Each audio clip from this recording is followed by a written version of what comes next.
Good morning. Hey, everybody. I know it's not Tuesday, it's Wednesday, but we're here for Wednesday talks this week. My fault. Well, not your fault, but. No, it is. Yeah, well. So, for Royal Path Ministries, I can't remember exactly what day we incorporated on. Yeah, I believe it was the 13th. The 13th, I think so too. November 13th of last year, we officially incorporated, which means that it has been a year that we've been on this journey. And so we thought, we would get on here and this Tuesday talks would be a little bit different, but we would talk about our journey and where we've been. Guys, look at your faces. Hold it together. Listen.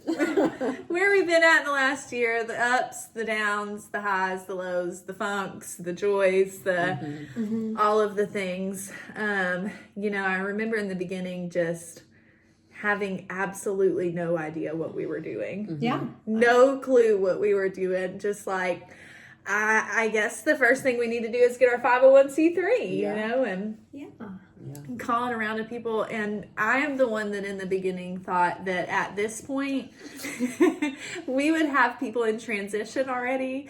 We would have the house. We would be, doing all the stuff. At this point we'd be having our first graduates already. Audrey went in very good. Yes. Like we can do this, guys. We can fundraise for 3 weeks. And then after that started taking donations before she ever even had the rest of the ideas. Yes. I was so wrong. many donations, people thought we already had a store. Yes, I was wrong. Here we are. It's been a year, and God I'm glad has. you were wrong, though. Yes, God has taught us a lot. I can honestly say right now, I am a completely different person than I was a year ago at this time. God has taught me so much. I have learned so much about myself, about God, about my faith. We've been through some ups and some downs, and learned a lot. And I've really grown a lot over the last year. In the beginning, not having any idea what we were doing, making phone calls in my basement, and my journey started out completely different. yes, Mine started out. I have been through a extreme roller coaster with everything since the day. There was a struggle of position of where I was to having to transition out of that. When I say literal, I mean literally the moment that I did, my mother got really sick. Yes. And I had to dedicate basically all time to travel and to her. And she had a brain surgery within next month. It'll be a year. And on Christmas. Yes. And wow. she has it's been a struggle ever since. We've had our moments of like, okay, we're gonna make it, and then oh gosh, now what? And everything in between. And it was a very hard season and a very busy season, to the extent where I wasn't even thinking or feeling. I was just moving, and these two kept me going with the random things. If you want to come over and have a worship meeting, we had a whole thing of like, we're going to do a Bible study every morning, and I'd come over, and then we did it for like 2 weeks, but we would talk about like, what are you guys reading? What are you doing right now? Yes. And they made me feel some type of normalcy then. And at the time, my fiance, we got engaged last year in November. Wow. I know. So I've had an extremely my whole year. I know. Has been wild. Yes. You got married. I switched careers, and so I have not been present for all of the phone calls and the T-shirt makings and the things that are funny. But I was involved in all pictures. Yes. But I have. God has really shown me through this, and my husband has put a name on it.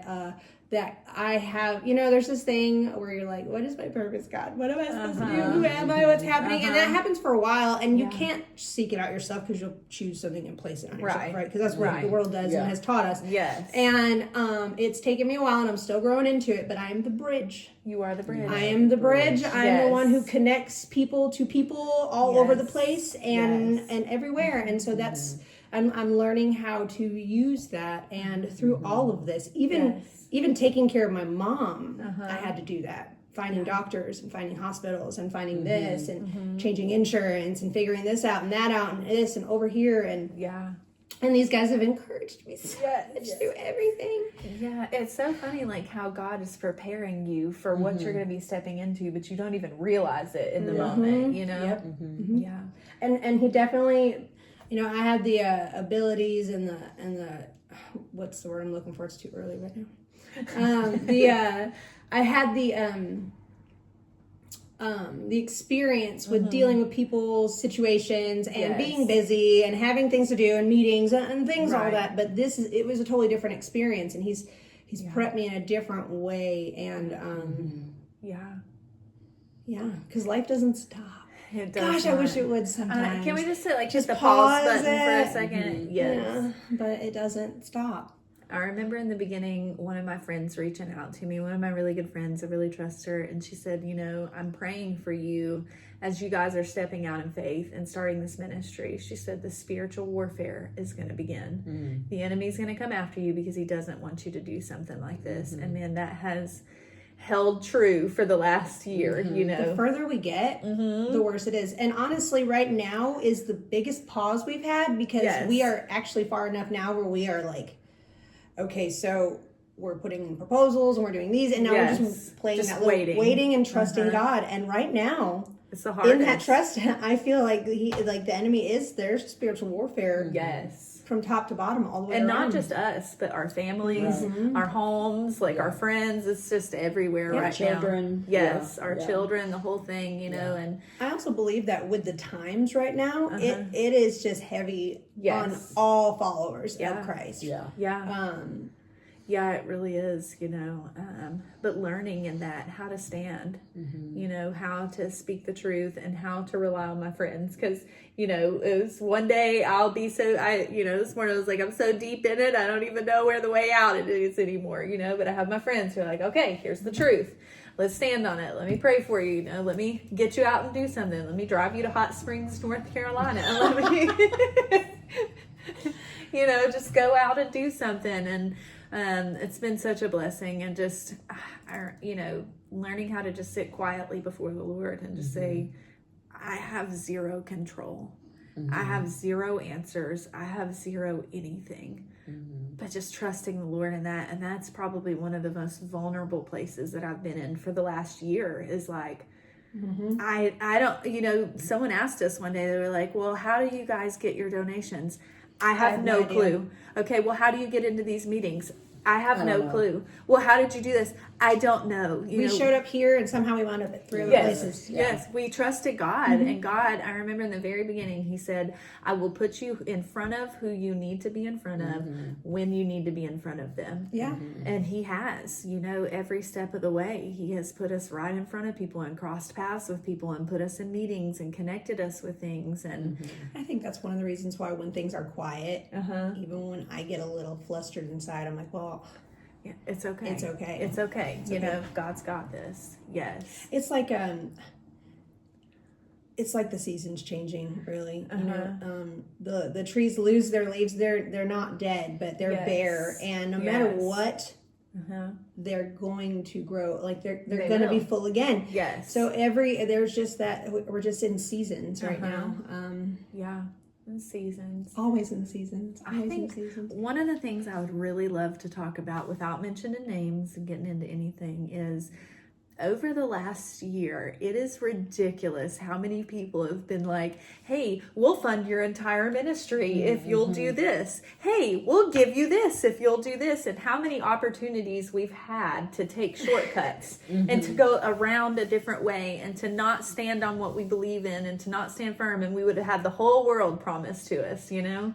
Yeah. Even the people that weren't people doing that, but going, you know what, you should just get under this. Yes, Or you should if just would get just under do it that. this way. You know, being told in the beginning, you're doing it the hard way, trying to get your own 501c3. You're doing it the hard way, not going under a church. You're doing it the hard way, doing this. But it's like, from the very beginning, we knew what we believed in. We knew what we wanted to stand on. And how many times people have come and said, if you'll just compromise just a little bit, we'll give you the world. I know exactly what it's like to compromise. Uh-huh. It didn't Yes. get me the world. It did get No. me the world. The world is not what I want. Yes, I found out that the world is not really what I was looking Yes. for. You know, it's just on this journey of meeting people and doing these things, there's been so many shortcuts offered to us, and we've taken our time and we've stood and we've said no and we've trusted in God, and you know, we are where we are a year later because of God. Yeah.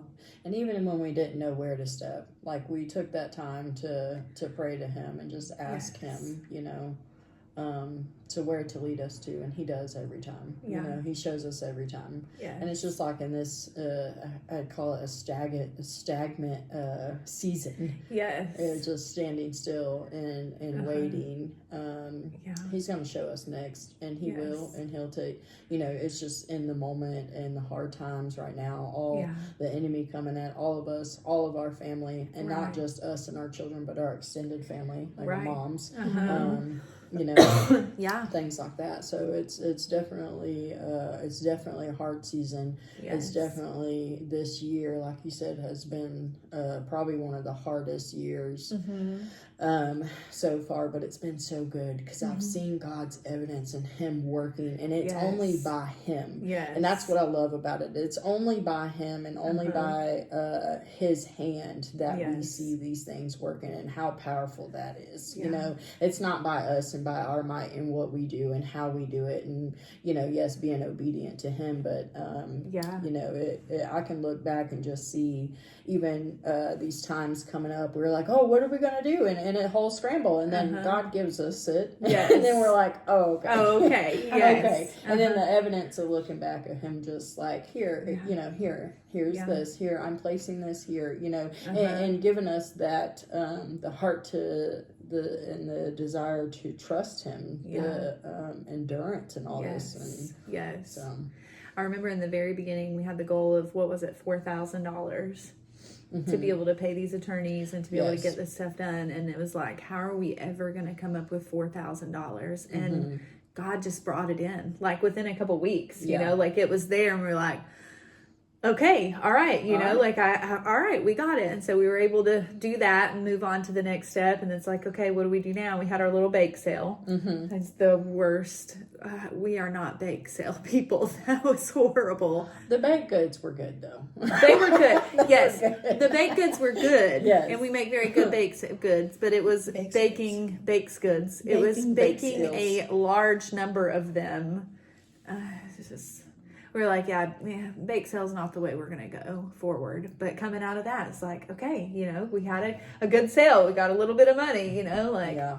But I did like those because it was like working with your hands. It was so good. And like with the yard sale and making that like we did. It was a lot of work. Yes. But it was so good. It was working with our hands. Right. It was teaching us to work with our hands. Yes. You know? The yard sale was good. I enjoyed that one. That was fun.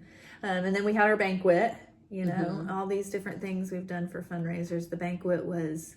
I'm shocked by the banquet. It was probably the most humbling experience I have had through this whole thing. It's like, wow, you know, standing there in that moment, like, these are all the people that God has connected us with. You know, standing in the beginning, I remember thinking, I don't know how we're going to meet people. I don't know how we're going to make connections. I don't know how we're going to do this. And God just slowly brought them in one by one. And we stood at that banquet, and it was like that awe-inspiring moment of, these are the people that God has placed around us. These are the connections that God has made, and it was just so beautiful to see, you know, how God did all that and put us together, you know. I even think about it with Sheena's job, like how many people she has met through there and just supported us. And just, you know, just that, you know, and people the from the candle shop that you met at the mall came to the banquet. You know, it's like, that's amazing. Awesome. I mean, people pick up our pamphlet, and it's not just, I mean, I think Judy is very, she's very adamant on the same thing. She will be like, "Oh, this is this, and these girls are doing this," and she's all about that. And so she explains it all. And when I've met so many people that are so, I've connected. Well, there's that bridge thing, connected with people to do things for the future with us later, and it's been beautiful. It's been really beautiful, and I know that we are completely supported by our community, even in the stagnant, even in the standstill. We're supported in a way that still it's like, man, things aren't so bad after all. It's not so bad. I remember, in the beginning when we'd start going to these meetings and start setting up tables and stuff, it's like we didn't know anybody and we were the outcasts. And I'll never forget the first event we did after the banquet.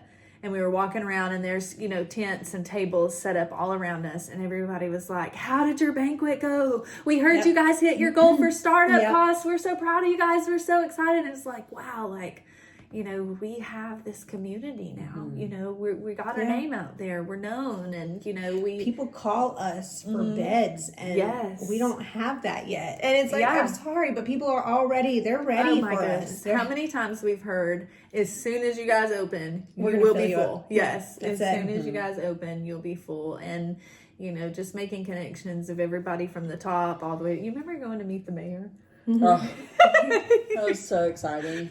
You had pink eye? Yes. She sat in the back. I looks like this. Sitting in the back.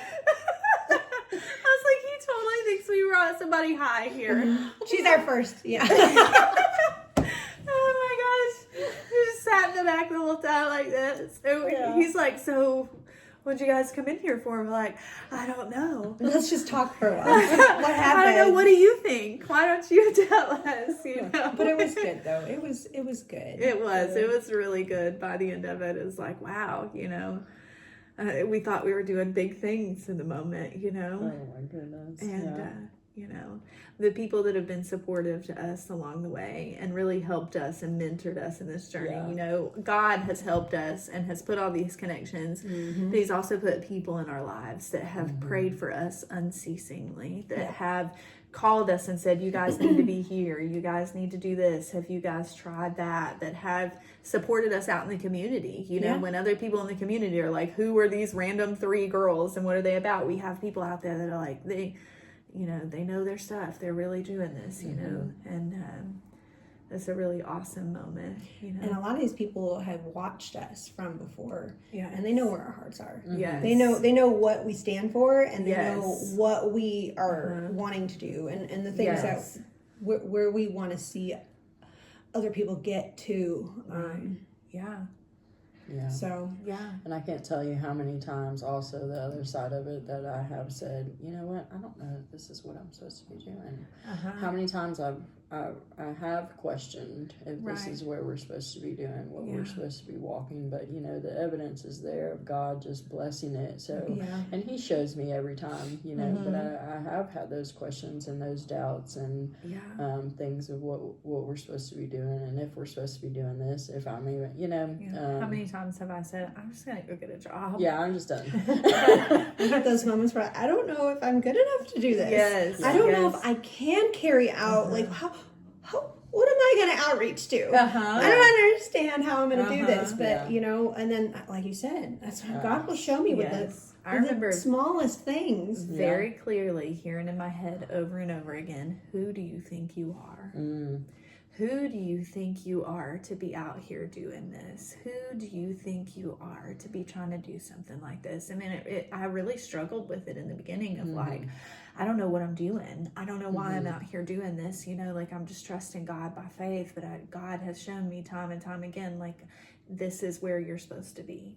This is what you're supposed to be doing. Just trust me and trust my hand. And I can honestly say that just from growing under your care in the beginning of my journey, I know this is what you're supposed to do. You're right. You know what I mean? Like that's, I know that. So absolutely. And I think that's really the heart behind it all for each one of us is we just want to love people. We just want to love people. We just want to disciple them. We just want to teach them the truth. We just want to help, And it's not like, it's not a thing for the money for us. You know, it's not a thing for being out there, and having our name out there is great, but it's not to be seen. It's not any of that. Like it's really, we pray so many times for the girls that will come into our program in the future. Yeah. We pray so many times for the house that we will have, because that's the goal, is just to be able to help people, you know? Yeah. Well, we've been set free by Jesus, and you can't help but Right. to tell others and to help others Yes. and to Yes. just share that, you know, with them. So. Especially in the world today, you know, you walk around and you see so many people struggling. It's everywhere. It's everywhere, you know, and so many people, and you're like, man, I can't wait to be able to just love on girls. You know, I can't wait to just be able to counsel again, and to be able to help girls, and to hug them, and to love them, and to lead them, and to guide them, and to take them to their first day of work, and help them get their ID, and, you know, see the light bulb come on when they're reading the scripture. And, you know, I can't wait to have those moments. And I think in the hardest times for me, it's like, this is why I'm doing what I'm doing. This is it, you know. And I thank God along the way, He gives us those girls that we're already connected to. And Yes. we're like, oh, okay. This is why we're Yes, doing this what we're is doing. what- Yes. absolutely. And there's Madison, our first student, you know. We got to love on her for a month and walk with her, and, you know, got the future with her. And it's, you know, God gives us those things exactly when we need them to remind us, this is what you're doing, you know. And I just remember in the very beginning of my own walk, getting clean and saying, you know, I want to give my entire life to help people. And I've really been tested in that, you know. In the last year, it's like we've had to give stuff up.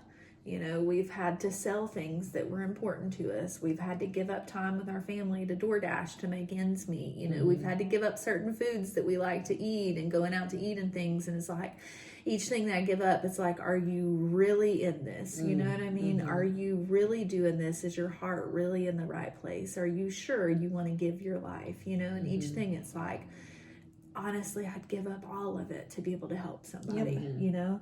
I'd give up all of it. If I could open my home, if I could do these things, I would do it. But it's not a feasible thing. And it's not the path that God has, you know? No, but that's where the heart is, though. It's gosh, if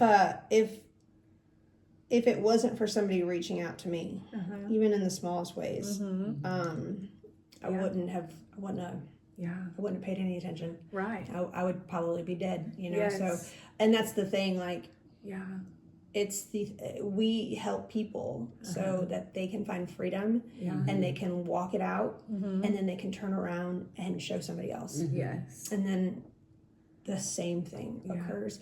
That's discipleship. That's what the Lord has called us to do. That is the Great Commission, right? Make disciples. Tell them about me. Tell them who I am. Tell them where their freedom is. Show them what real love is. And it's in me. I am that. And they will. You can't, my husband and I says something along the lines of, you can't have that kind of meeting with Christ and then walk away the same. It's like being hit by a semi. You won't look the same afterwards. You won't walk the same. You won't walk the same, you know. And so now there's a calling. Like, the Lord can call to you, and you can kind of hear Him, but not look at Him yet. And sometimes you walk in that for a little while, and you're still falling. And then when you hit all the way bottom, and you hear His voice so much louder, and then you have to look at Him. And then He calls you out, and then you can't not share that. Like, it is so powerful. The thing is, we as addicts saw hell. Like, we met the devil. Like, we have been face to face with some evil situations and things and death and loss and oh my gosh. And so to look that in the face and live in it, hold its hand and walk with it every day, and then to have somebody, Jesus, come in and just take you away and change you and speak to you and love you, you can't not spread that around. And you can't not tell people. In every part of your life, you know. It is. I mean, it's like, it's in the way we talk, it's in the way we walk, it's in the way we dress, it's in the way, you know, it's in the things we watch, it's in how we interact with it. It's ingrained in every part of our life, you know. And I think another big thing throughout the year has been Brittany's voice of reason saying, let's do one thing well. One thing well. Yeah. And you know me, I'm like, well, let's go do this, and we can go do this, and then we can do that, and we can. And Brittany's like, Audrey, let's do one thing and do it well. That's the way you should be. Yes, to focus on one thing and do it well. I'd rather disciple 3 girls well than 20 girls this much. Yes, absolutely. It's never been about numbers. It's never been about any of that, and even the house we're looking at, it's not about numbers and getting as many people in there as possible. It's just about doing well what God gives us, doing it well. Yeah. So where are we at now in the journey? We have surpassed our startup cost goal. We have 3 storage units, my basement, my carport, Brittany's laundry room. Some racks coming today. Or actually, 15 minutes. I think 11. 11. They're going to leave it 10. Yeah. Yes. Yeah. We have racks coming today. God keeps bringing everything in. We have what we need to start a store. There are a lot of places that are open in Morristown, but there's one place. And this place we went and looked at back in March. We prayed over this place. They ended up renting it to someone else. We got a little bit salty for a little while. But the place has come open again, and we have put in an offer, and we are waiting, and waiting, and waiting, and waiting. It hasn't even been that long, but it feels like It's been like a month and a half. It's been a month and a half. It's been forever. And they just moved out officially a week ago. It's been 84 years. But we're waiting and being patient because we really believe that this is the place. We are really hoping that this is the place. We've looked at other places and we're like, that's not it. It's not it. We've looked for other things and it's just not out there. So currently we are being patient and waiting. We've been talking to the realtor, and he's been kind of the bridge between us and the owner. And we're waiting. I don't know what else to say. Well, I have to be in work in a very few minutes. Okay, so be in prayer for us on this journey. Thank you for your love and support over the last year. Yes. We are completely in awe of how far God has brought us in a year, and we're really excited as to what the next year holds. And we love you guys, and community is the opposite of addiction. We couldn't do it without you guys. And if you're struggling, go to God's word and your people. Yes. And know that you're not alone. When you're struggling, you are not the only one that's struggling. You are not alone in it. Everybody's struggling all over the place. But God will never leave you, and you don't have to fight alone. Yes. Amen. Bye. Bye.